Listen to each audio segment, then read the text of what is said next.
If your Outlook inbox is overflowing with scattered emails and long back and forth chains, today's video is going to completely change the way you manage your messages.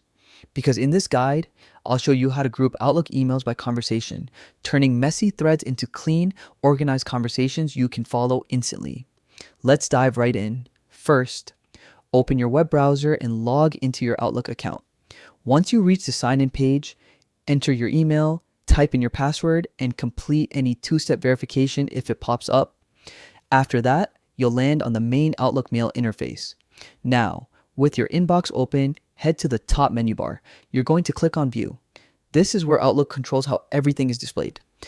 Under the View menu, select Messages to make sure your inbox layout is ready for conversation mode. Once that's set, look for the option labeled Conversations in the same menu. Click it. This tells Outlook to start recognizing related replies, forwards, and responses as part of one single thread instead of showing them as separate emails scattered around your inbox. But we're not done yet. To finalize everything, select Group by Conversation.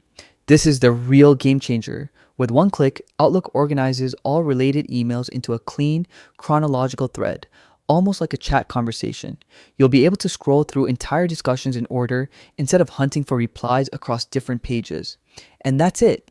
You've just transformed your inbox from cluttered and confusing to streamlined and easy to navigate.